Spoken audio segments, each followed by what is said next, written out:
defense. Didn't punt in the Super Bowl, and they did so without Edelman.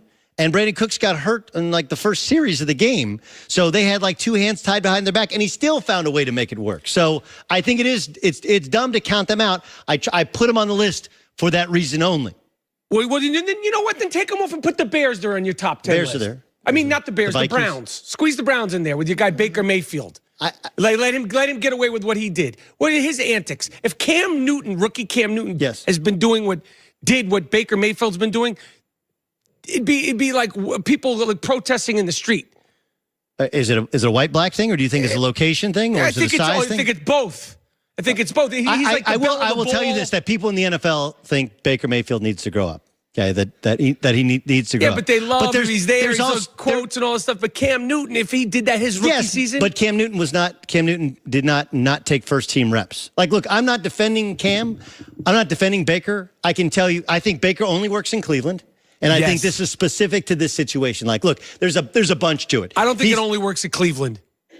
I think it only works in Cleveland, and here's why. It's pretty obvious that Hugh wanted them to draft a quarterback the year before. They didn't. Then he wanted probably Sam Darnold. They didn't take Sam Darnold. And Baker has rabbit ears. He knows this. He also didn't get to take first-team reps. It's also Cleveland that everybody leaves Cleveland. Everybody says, I don't want to be here. Even LeBron James came back, but then he left again. and because of it, Cleveland, anyone who will say, I love it here, they will wrap their arms around so he can get away with it. And he's played pretty well. He's good. I like his game. He's played pretty well. Last week, I mean, there were some Aaron Rodgers-ish throws that he made. He could play. No, he can play. But a lot, again, it also goes into he was a walk-on. He is an undersized guy. He did lose his spot to injury when he went to Texas Tech. I'm cocky. I like trash talking. I'm just throwing it out there. You're pointing out that if he was black and he did the exact same thing. A black quarterback also. Yes. No, I said Patriots, Saints, if you had to take your power, these are basically your power rankings, and I just want to say power rankings in general. In my fantasy football league, I wasn't even in the power rankings, yet I'm a champion. Nothing to do with why we're here right now. You won that again? Oh, I won this. I won the other day. The Howard Stern one? No, that you didn't have to bring that. I lost that league. I don't know why. You see, wait, how many leagues are you in? I'm in 2, my friend. But why? When I'm celebrating, why you have to knock me down? I knew you were in that league. That was a very powerful league. And it was a very painful loss. Okay. And I want to have my privacy about it. Okay, good. So the other league you won, go ahead and go humble brag. What is it? You lost your train of thought. No, I didn't lose it. I wanted to throw the question back at you. Okay, what is it? I said the Patriots and the Saints, which I'm not proud that I said it. If you had to pick 2 of these teams, who's going to wind up in Atlanta? In Hotlanta? I'm going to go Chargers and Seahawks. Wow, you really believe in Russell the Love Muscle? I don't.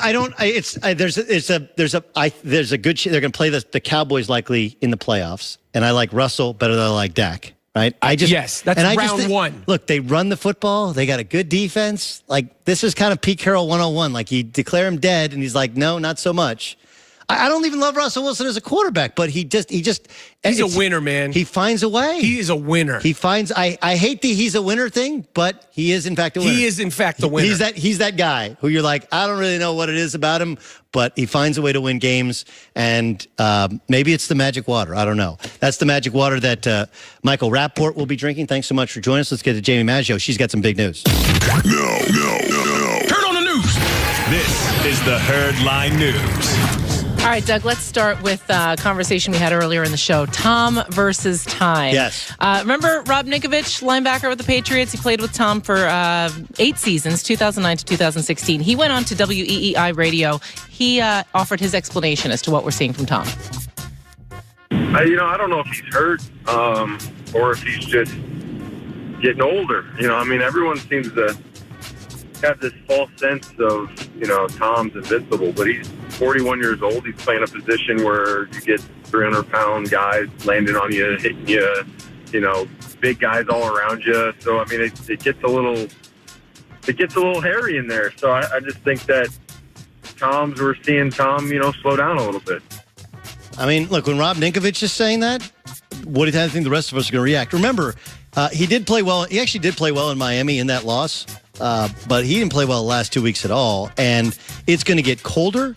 It's going to get windier. It's going to get more difficult. And he's been the best cold weather quarterback we've ever seen. Forget about the most successful, the best cold weather quarterback. But when you're older and you're banged up, there's something wrong with your knee, you're not moving that well, the line's not protecting you as well, you don't have game-breaking wide receivers, that's not great when you're in your 40s. But when Patriot homers, Patriot players are like, maybe he's hurt, you know what that means. Well, you also have to adjust the way you play the game as you get older, right? Yes. Right. Yes. You play it better. Yes. No, get rid of the football quickly. Throw it underneath. But he has to have guys that can get open. And when Gronk has gotten old right before our eyes, it doesn't make it any better. It's two guys who are super important, both getting old in what we think is the blink of an eye. But remember, Belichick knew this. He tried to trade Gronk in the offseason, and he pretty clearly wanted to have Garoppolo ready to play Garoppolo by now and bid adieu to Tom Brady. He got overruled by ownership because he's Tom Brady. But Bill Belichick, he knew this was coming. Everybody knew it was eventually coming. It's just a question of when, not if. When. By the way, they play Jets week 17, so that's a gimme, right? It should be a gimme. It should be a gimme, especially with the Jets likely to make a coaching change, but you never know. All right. It's also time for The Real Deal, brought to you by Carl's Jr. and Hardee's. And this one just makes me smile. Doug, Stephon Diggs, he had a big Christmas. Actually, he gave his mom a big Christmas. Look at this video of him surprising his mom with a new car for Christmas. I thought this was just in the car commercials, but this happens in real life. Her expression, look at this, it's so sweet. I love when guys do this.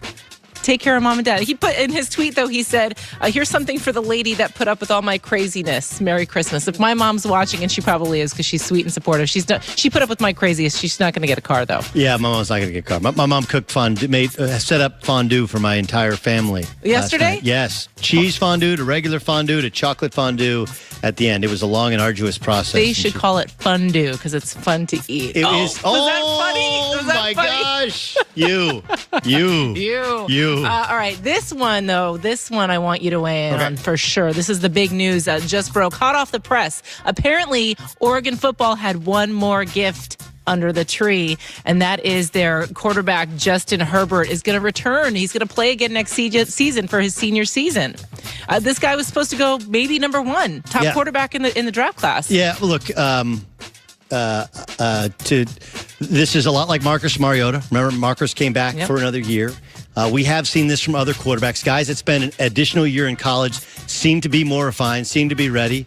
But, boy, does that change it. And now it makes it – I'll make the argument a little later on this week on why Kyler Murray should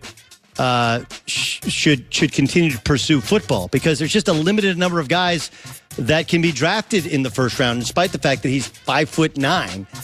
But Herbert would have been the likely number one overall pick, and now all of a sudden that changes people's draft board, changes the top of the draft immensely. What does this mean for the Giants, who most people think had an affinity for him, whether they would have taken first or wherever they're drafting? Yeah, 59.6 completion percentage this year for Herbert, 28 touchdowns, 8 interceptions. He's going to play with his brother's going to play there next year, so it gives him 1 year to kind of play together, which is kind of cool as well. But is this a missed opportunity? Do you think when guys have a chance to play, they should go? No. The money is a lot different when you go number 1, number 2, number 3. Go when you're ready. It's go when you're absolutely ready, so that you want to go to a team where you're going to play, but you want to be Sam Darnold in New York, but running for dear life. You can always go pro, and Can life. you? Yes, as a quarterback, yes. There's just not that many guys that can throw a football. There's just not. You got a chance to compete for a Rose Bowl, to compete for a championship, to play with your brother. Like, these are once-in-a-lifetime deals. There's 15 years of playing in the NFL. At quarterback, like running back, you got to go because there's just a limited number of where, and obviously you can get hurt. But at quarterback, I do think it's different. And if you look at Peyton Manning to most recently to Jameis played an additional year to then he could have come out to Marcus Mariota. There are others. I know that people want to point out who was it who played at USC? God, why am I forgetting? Who would have been the number one overall pick? Leinart came back and obviously slipped some in the draft. Matt Barkley slipped in the draft. They still got drafted. If you're good enough, you're going to be fine. Herbert's going to be good enough. More reps, more time. I think he'll be fine. And don't forget, December 31st, the Red Box Bowl, Oregon, Michigan State. That's on Fox, 2:30 Eastern. It's my chance to do a promo. I had to sneak it in. There's nothing wrong with that. And that's Jamie Maggio with news. Well, that's the news. And thanks for stopping by. The Herd Lie News. Things picking up for Oregon football. That's huge for the Pac-12, right? You get Cliff Kingsbury, who's going to be the offensive coordinator at USC. That feels like